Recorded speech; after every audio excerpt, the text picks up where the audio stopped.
Баршаңызға жалынды сәлем. Бүгін мен сіздерге 1978 жылы шыққан боевик пен комедия жанрындағы «Змея в тени орла» фильмін қысқаша айтып беретін боламын. Әрине, лайк пен подписаться кнопкаларын баса кетіңіздер, ал біз көпке созбай осымен бастаймыз. Соңғы 100 жыл бойы жылан стилі кланы, бүркіт стилі кланымен күресіп келуде. Осы уақыт аралығында бүркіт кланы оларды толықтай жою мақсатын қояды.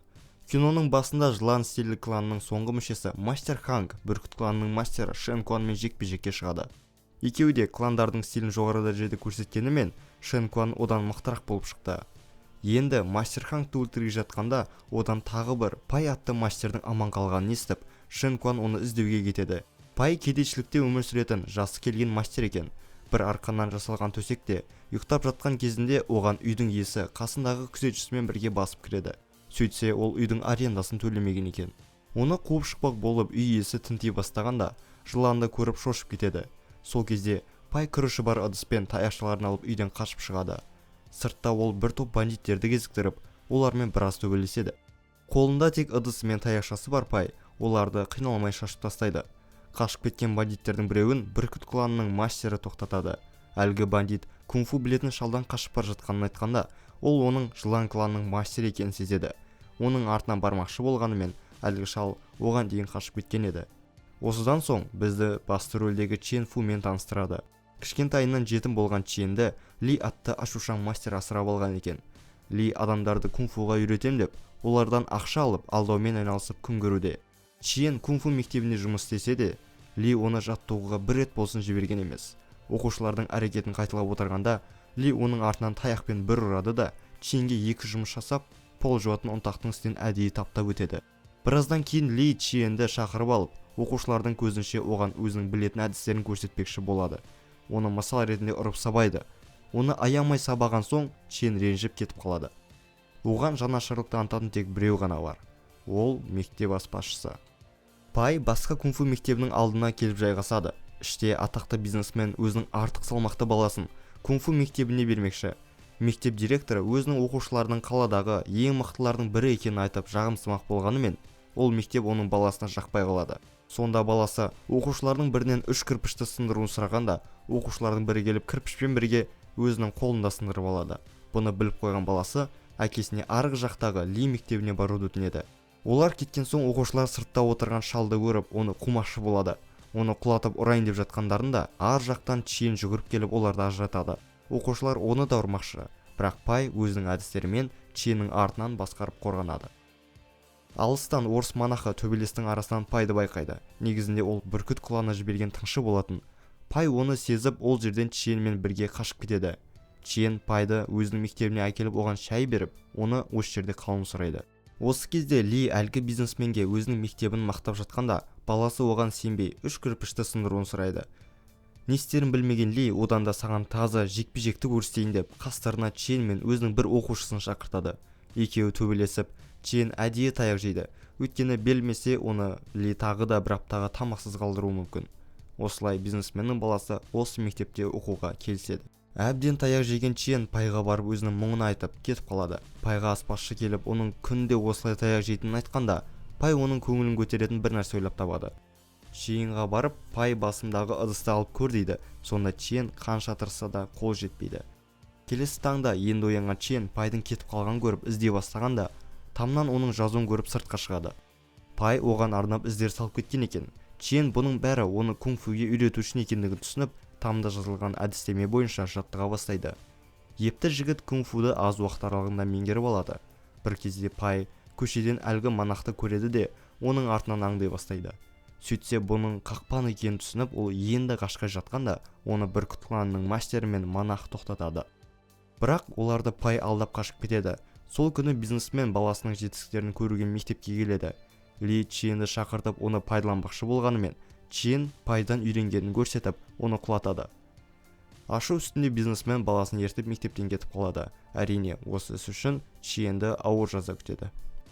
Чен жараланған Пайды көріп, оны сарайға апарып емдемекші. Сучен монахпен бірге бүркіт кланының жоғары дәрежелі мастері Шен Куанмен жолығады. Олар оған Пай жайлы бәр мән-жайды түсіндіреді. Чен Пайды барынша қамқорлығын тастауда. Ол өзінің сурет арқылы жартылай үйренгенін айтқанда, Пай таңғалып, оны жылан стиліне үйретуге келіседі. бірақ та пайдың өзінің талаптары бар екен. Біріншіден, оны мастер деп атамау керек. Екіншіден, үйренгенін біреуге әдейі зиян келтіру жолында қолдануға болмайды. Үшіншіден, пай қарсыластармен төбелесіп жатқанда оған жағаласпау керек. Чиен оның талаптарына келісіп, екеуі жаттығуды бастайды.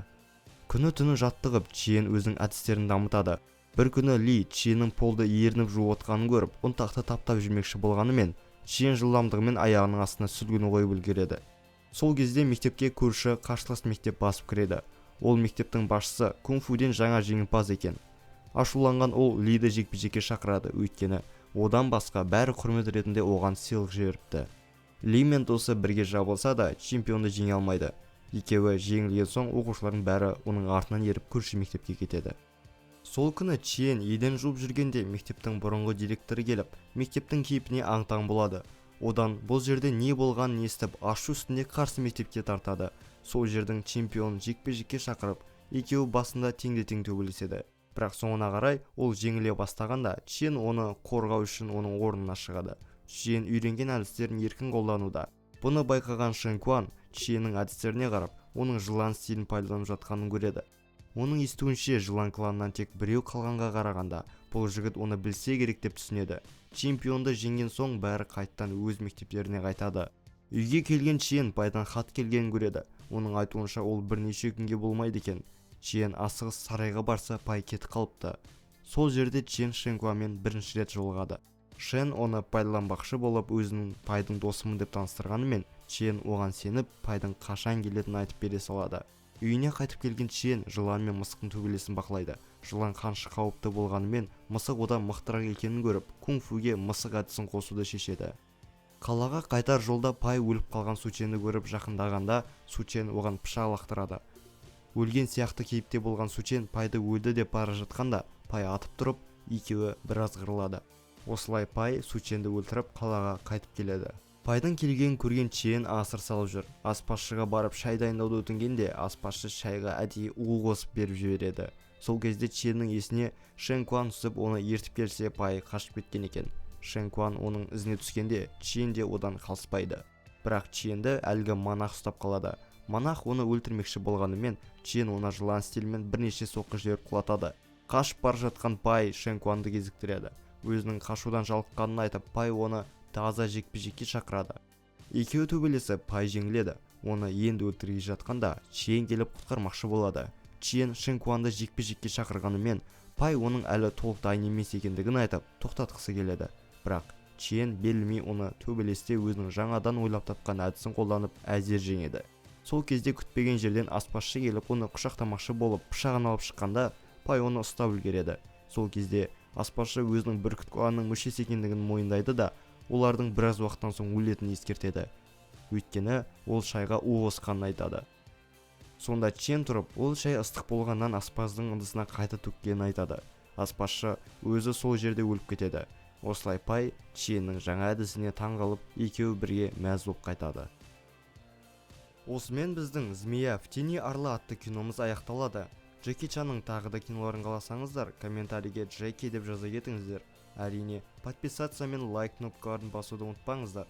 Келесі жүздескенше сау болыңыздар.